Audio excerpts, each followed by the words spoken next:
Welcome, Seeker, to a space where ancient wisdom meets modern understanding.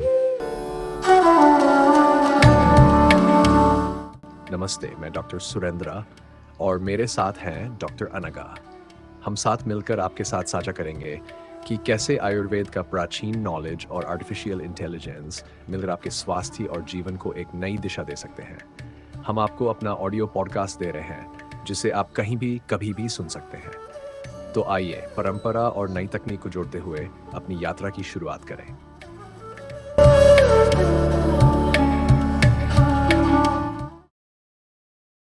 नमस्कार। आज हम थोड़ी गहराई से पड़ताल कर रहे हैं कुछ बेहद दिलचस्प ताज़ा खबरों और रिसर्च की।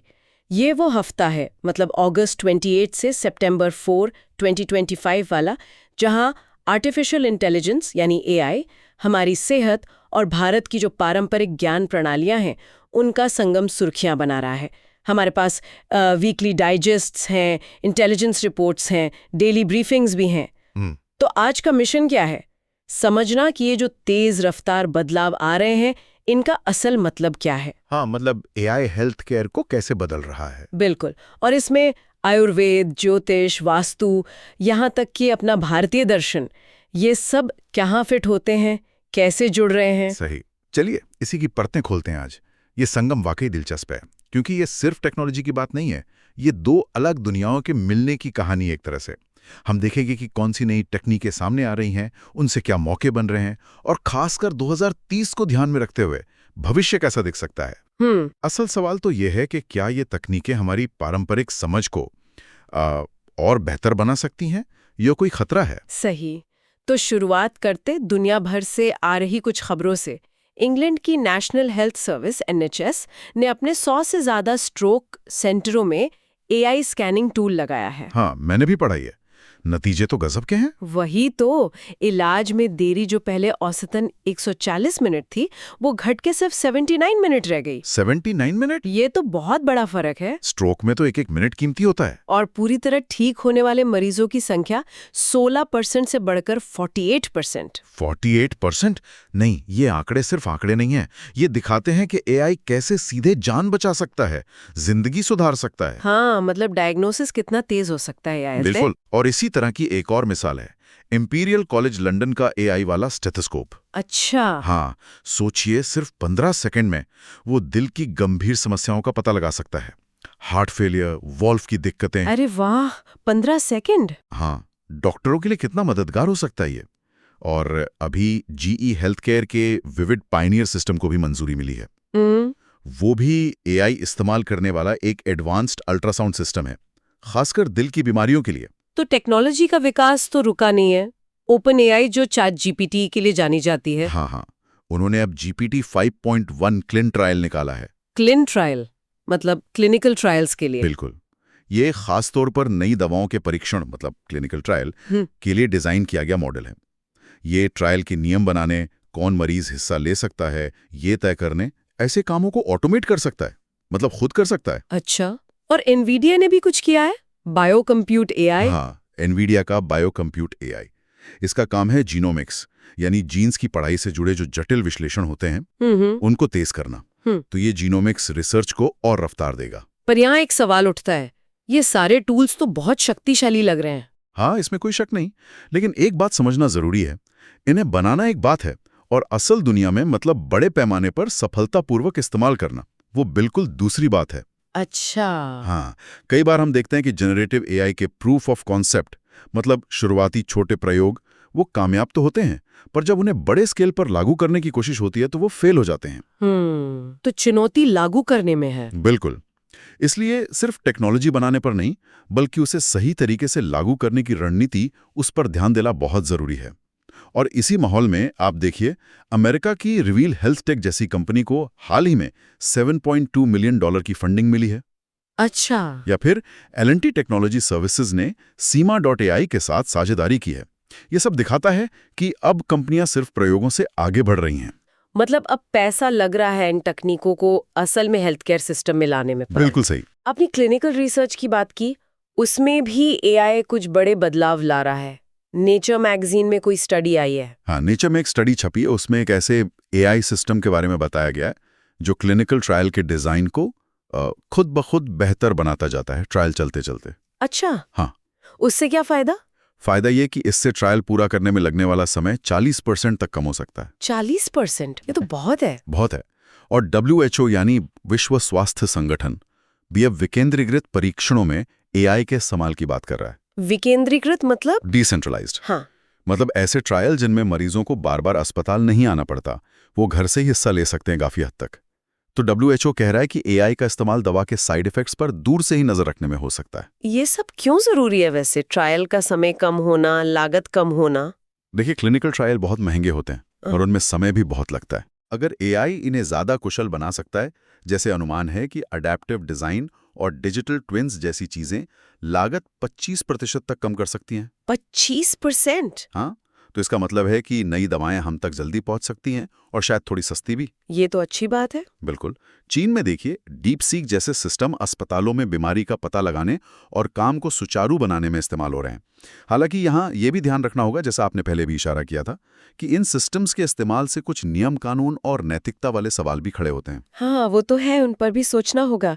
अच्छा, मरीजों का अनुभव कैसा है इन नई तकनीकों के साथ? कोई एआई है जो मरीजों से बात भी करता है? हाँ, मो नाम का एक एआई है। कॉन्वर्सेशनल एआई है, मतलब बातचीत कर सकता है। जब डॉक्टरों की देखरेख में इसका इस्तेमाल किया गया तो पाया गया कि मरीज इससे ज्यादा संतुष्ट थे। अच्छा, ये दिलचस्प है। भारत में भी ऐसा कुछ हो रहा है। हाँ, भारत में भी काम हो रहा है। लखनऊ में SGPGI और IET मिलकर एआई डीप लर्निंग पर रिसर्च कर रहे हैं। किस लिए? उनका मकसद है दिमाग की चोट से उभरने में मरीजों की मदद करना, खासकर ऑपरेशन के बाद की देखभाल में। डीप लर्निंग एआई का एक तरीका है जिससे मशीनें डेटा से सीखती हैं। तो ये मरीजों पर केंद्रित पहलू बहुत अहम है। बिल्कुल। एआई सिर्फ लैब या हॉस्पिटल के सिस्टम सुधारने के लिए नहीं है। इसका असली मकसद तो मरीजों की देखभाल को बेहतर बनाना है, उनके ठीक होने की रफ्तार बढ़ाना है। सही। और भारत में इस दिशा में रुझान बढ़ रहा है।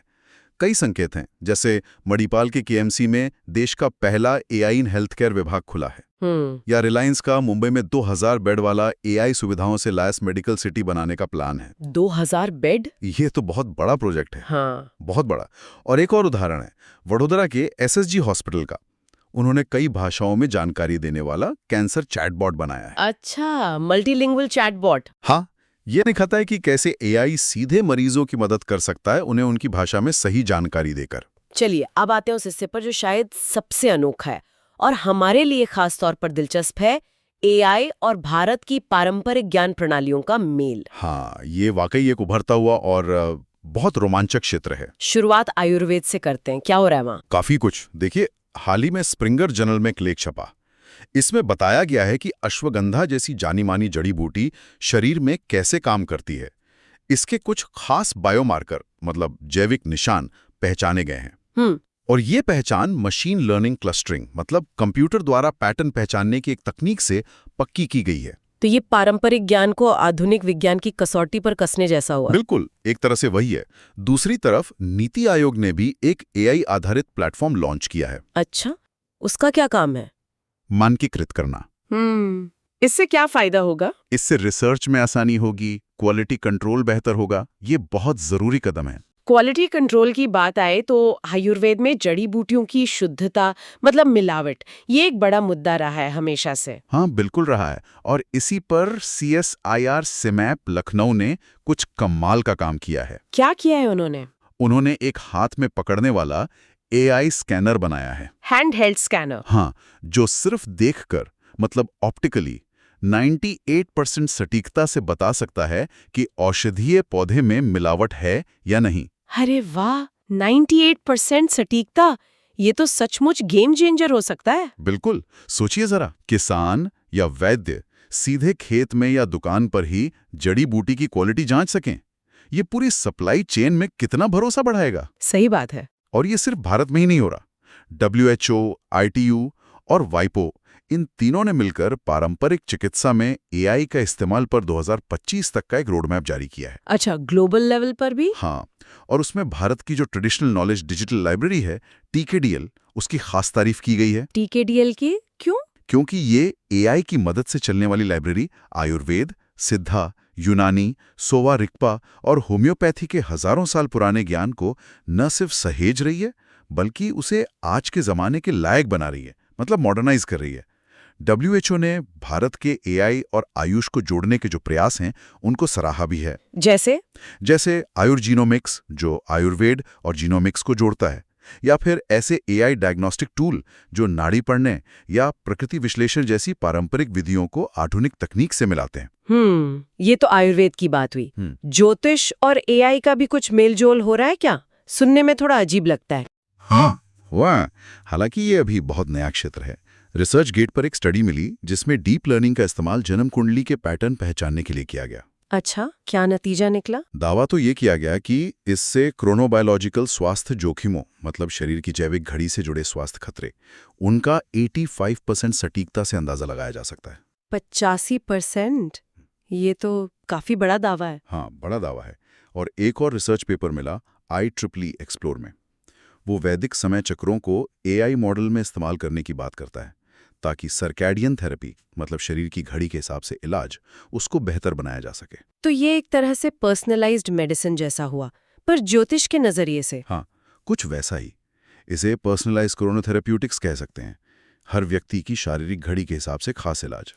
अनुमान है कि 2027 तक के करीब $200 मिलियन का बाजार बन सकता है। ज्योतिष नेट जैसे टूल भी बन रहे हैं। लेकिन हाँ, ये भी सच है कि पिछले कुछ हफ्तों में इस खास ज्योतिष AI वाले क्षेत्र में कोई बहुत बड़ी खबर नहीं आई है। ये अभी शुरुआती दौर में है। समझ गई। और वास्तुशास्त्र के बारे में क्या AI इसमें भी कोई भूमिका निभा रहा है? हाँ, बिल्कुल। मैकिन्जी की एक रिपोर्ट में AI वाले ऐसे टूल्स का जिक्र है जो बिल्डिंग के डिजाइन को वास्तु के पारंपरिक ऊर्जा प्रवाह के सिद्धांतों के हिसाब से ढालने में मदद कर सकते हैं। अच्छा, मतलब AI बताएगा कि कौन सी चीज कहाँ होनी चाहिए? हाँ, एक तरह से स्थानिक अनुकूलन के लिए। इतना ही नहीं, भारत सरकार के विज्ञान और प्रौद्योगिकी विभाग DST ने तो एक IIT कंसोर्टियम को पैसा भी दिया है। किस लिए? ताकि वे कंप्यूटर विजन AI की वो शाखा जो तस्वीरों को समझती है, उसका इस्तेमाल करके अस्पताल के डिजाइन में वास्तु के नियमों का पालन हो रहा है या नहीं, इसका विश्लेषण कर सकें। अस्पतालों के डिजाइन में वास्तु, ये तो दिलचस्प है। हाँ, ये दिखाता है कि AI का इस्तेमाल सिर्फ मशीनों में नहीं, बल्कि हमारे रहने और काम करने की जगहों को डिजाइन करने में भी हो सकता है। ये स्मार्ट बिल्डिंग के कॉन्सेप्ट को एक नया आयाम देता है, जहां पारंपरिक ज्ञान और आधुनिक ऊर्जा विश्लेषण साथ साथ चल सकते हैं। वास्तु विजन जैसे कंप्यूटर विजन टूल्स इसमें मदद कर सकते हैं। लेकिन इस क्षेत्र में भी हाल में ज्यादा खबरें नहीं हैं। हाँ, ज्योतिष की तरह वास्तु और AI के मिल पर भी हाल फिलहाल में ज्यादा खबरें नहीं हैं। लेकिन फिर भी स्मार्ट बिल्डिंग AI बाजार के 18% सालाना चक्रवृद्धि दर CAGR से बढ़ने का अनुमान है। 18%? ये तो काफी तेज रफ्तार है। हाँ, तेज है। और आखिर में एक बहुत गहरा विषय, भारतीय दर्शन और AI, क्या इनका भी कोई कनेक्शन बन रहा है? बन रहा है, और ये बहुत महत्वपूर्ण कनेक्शन है। संयुक्त राष्ट्र, UN और DST के एक साझा श्वेत पत्र में ये बात सामने आई है कि कैसे अद्वैत वेदांत, भारतीय दर्शन की एक प्रमुख शाखा के विचारों का इस्तेमाल एक्सप्लेनेबल AI XAI बनाने में किया जा सकता है। और वेंचर बीट ने हाल ही में एक स्टार्टअप के बारे में भी बताया, जो संस्कृत भाषा के सिमेंटिक नेटवर्क, मतलब शब्दों के अर्थों का जो जाल होता है, उसका इस्तेमाल करके बड़े भाषा मॉडल LLMs जैसे ChatGPT को ज्यादा समझने लायक और भरोसेमंद बनाने की कोशिश कर रहा है। ये तो बहुत ही महत्वपूर्ण है, क्योंकि AI जितना शक्तिशाली हो रहा है, उतना ही ये समझना मुश्किल होता जा रहा है कि वो फैसले कैसे ले रहा है। बिल्कुल सही। जैसे जैसे AI सिस्टम और ज्यादा जटिल होते जा रहे हैं, उनकी व्याख्या करने की क्षमता, एक्सप्लेनेबिलिटी और नैतिक ढांचे बनाना बहुत जरूरी हो जाता है। और भारतीय दर्शन, जिसमें चेतना, कारण, नैतिकता पर हजारों साल का चिंतन है, वो इस दिशा में अनोखी अंतर्दृष्टि दे सकता है। इससे AI पर भरोसा बनाने में मदद मिलेगी। हाँ, भरोसा बनाने और उसे जिम्मेदारी से अपनाने के लिए ये बहुत अहम होगा। भारत सरकार का हाल ही में एक AI सुरक्षा संस्थान बनाने की घोषणा करना, वो भी इसी जरूरत को दिखाता है। सही। उम्मीद है कि जल्द ही XAI वाले मानक स्वास्थ्य सेवा जैसे संवेदनशील क्षेत्रों में जरूरी हो जाएंगे। तो ये सारी बातें हमें कहाँ ले जा रही हैं? अगर हम भविष्य की ओर देखें, खासकर विजन 2030 के संदर्भ में, तो क्या रुझान दिख रहा है? एक रुझान तो साफ दिखता है, वो है AI और हमारी पारंपरिक ज्ञान प्रणालियों का संगम, और इस संगम से एक प्रिसिजन वेलनेस इकोसिस्टम बनाने की कोशिश। प्रिसिजन वेलनेस इकोसिस्टम, इसका क्या मतलब हुआ? मतलब एक ऐसी स्वास्थ्य व्यवस्था जो हर व्यक्ति की जरूरत के हिसाब से सटीक हो, जिसमें सिर्फ बीमारी के इलाज पर नहीं बल्कि रोकथाम और समग्र स्वास्थ्य पर ज्यादा जोर हो, और इसमें एआई और पारंपरिक ज्ञान दोनों का योगदान हो। ये तो बड़ा विजन है। हाँ, और इस रुझान को कई चीजें हवा दे रही हैं। सरकार की नीतियां, जैसे पीआईबी और नीति आयोग की रिपोर्ट्स में दिखता है, वो आयुष और एआई के एकीकरण को बढ़ावा दे रही हैं। ठीक है। एआई जैसी तकनीकें अब ज्यादा परिपक्व हो रही हैं, जिससे उन्हें भारतीय दर्शन के नैतिक सिद्धांतों से जोड़ना संभव हो रहा है। और इंडस्ट्री भी अब लैब से निकलकर क्लिनिक तक इन तकनीकों को लाने में तेजी दिखा रही है। और बाजार के आंकड़े भी यही कह रहे हैं। हाँ, बाजार के पूर्वानुमान भी मजबूत हैं। अनुमान है कि 2030 तक एआई से चलने वाले क्लिनिकल ट्रायल मैनेजमेंट प्लेटफॉर्म 30% बाजार पर कब्जा कर लेंगे। 30%? हाँ। और आयुर्वेद और एआई का मिला जुला बाजार 2028 तक $1 बिलियन का हो सकता है। $1 बिलियन? जी। तो जो लोग इस क्षेत्र में काम करना चाहते हैं, रिसर्चर्स हैं, स्टार्टअप्स हैं, उनके लिए मौके भी होंगे। मौके तो कई हैं। डीएसटी का एआई आयुर्वेद चैलेंज है, जिसमें 50 लाख तक का अनुदान मिल सकता है। 50 लाख? हाँ। WHO क्लिनिकल ट्रायल में इनोवेशन के लिए $2 लाख तक का फंड दे रहा है। नीति आयोग का वैदिक एनालिटिक्स हैकेथॉन है, उसमें 20 लाख रुपए का इनाम है। 20 लाख? और आयुष मंत्रालय स्मार्ट हॉस्पिटल डिजाइन के लिए 75 लाख रुपए तक का अनुदान दे रहा है। 75 लाख? तो फंडिंग के मौके तो काफी हैं। बिल्कुल, ये सब रिसर्चर्स और स्टार्टअप्स के लिए बड़े अवसर हैं। इसके अलावा क्या कोई इवेंट्स वगैरह भी हो रहे हैं इस क्षेत्र में? हाँ, कुछ आने वाले इवेंट्स भी हैं, जहां इस क्षेत्र के लोग मिल सकते हैं, सीख सकते हैं और साथ काम करने के मौके तलाश सकते हैं। अक्टूबर में मुंबई में global AI and health care summit है। बेंगलुरु में इंटीग्रेटिव मेडिसिन और एआई पर अंतर्राष्ट्रीय सम्मेलन है, और पुणे में वैदिक डेटा साइंस पर वर्कशॉप है। तो नेटवर्किंग और जानकारी के लिए अच्छे मौके हैं। बिल्कुल। अच्छा, हमारे स्रोतों में कुछ ठोस अगले कदमों के सुझाव भी दिए गए थे, क्या हम उन पर थोड़ी बात कर सकते हैं? Practical steps. हाँ, जरूर। जैसे एक सुझाव है कि एक पायलट प्रोजेक्ट शुरू किया जाए, जिसमें ओपन एआई के क्लिन ट्रायल टूल को आयुर्डेटा स्वीट के साथ जोड़ा जाए। आयुर्डेटा स्वीट, ये क्या है? ये आयुर्वेद के पुराने ग्रंथों का डिजिटल विश्लेषण करने वाला एक सूट है, समझ लीजिए। तो इन दोनों को मिलाकर कुछ पायलट प्रोजेक्ट्स हो सकते हैं। अच्छा। और एक और सुझाव है कि आईआईटीज, आयुष निकायों और एआई कंपनियों के साथ मिलकर एक कंसोर्शियम बनाया जाए। किस लिए? जो वास्तुविजन जैसी तकनीक का इस्तेमाल करके नए जमाने के अस्पताल डिजाइन करें, वास्तु सिद्धांतों को ध्यान में रखते हुए। ये भी दिलचस्प है। और अनुदान के लिए आवेदन करना तो है ही। वो तो है ही। कुछ और व्यावहारिक कदम भी सोचे जा सकते हैं। जैसे प्राथमिक स्वास्थ्य केंद्रों के लिए इको एआई स्टेथोस्कोप कितना कारगर है, इसका मूल्यांकन करना। हाँ, वो जो 15 सेकंड में डायग्नोसिस करता है। वही। या फिर एनएचएस ने स्ट्रोक स्कैनर को कैसे लागू किया, उससे सीखना। क्या हम वैसा कुछ यहाँ कर सकते हैं? और वो जो सिमाप का एआई स्कैनर है, मिलावट पकड़ने वाला, क्या उसे आयुर्वेदिक दवा बनाने वाली कंपनियों की सप्लाई चेन में इस्तेमाल किया जा सकता है? इसकी जांच करना। सही। और यहाँ तक कि छोटे आयुर्वेदिक क्लिनिक भी वो हैप्टिक जैसे किफायती व्हाट्सएप एआई एजेंट का इस्तेमाल करके मरीजों से संपर्क या अपॉइंटमेंट रिमाइंडर जैसे काम ऑटोमेट कर सकते हैं। इनकी शुरुआत तो महज 10,000 रुपए से होती है। 10,000 से? ये तो काफी किफायती है। हाँ, तो छोटे प्लेयर्स के लिए भी मौके हैं। तो हमने आज एआई, हेल्थ केयर और पारंपरिक भारतीय ज्ञान के इस तेजी से बदलते नज़ारे की एक अच्छी खासी सैर कर ली है। हाँ, काफी कुछ कवर किया। मुख्य बातें क्या निकल कर आई, मतलब की टेकअवेज? एआई बीमारी पहचानने में मदद कर रहा है। हाँ, डायग्नोसिस तेज और बेहतर हो रहा है। डॉक्टरों की निगरानी में मरीजों से बात करने वाले एआई एजेंट जैसे मो, उन्हें अपनाया जा रहा है, मरीज संतुष्ट भी हैं। सही। और पारंपरिक दवाओं की शुद्धता, मतलब प्रामाणिकता, उसे बनाए रखने के लिए भी एआई का इस्तेमाल हो रहा है, जैसे वो सीमैप वाला स्कैनर। बिल्कुल। ये साफ है कि ये अलग अलग दिखने वाले क्षेत्र अब मिल रहे हैं, कन्वर्जेंस हो रहा है, और इसमें भविष्य की अपार संभावनाएं छुपी हैं। बेहतर और तेज डायग्नोसिस से लेकर पारंपरिक दवाओं के मानकीकरण और ज्यादा नैतिक, समझने लायक एआई सिस्टम तक। लेकिन यहाँ एक जरूर चेतावनी भी है जिस पर ध्यान देना चाहिए। चेतावनी? कैसी चेतावनी?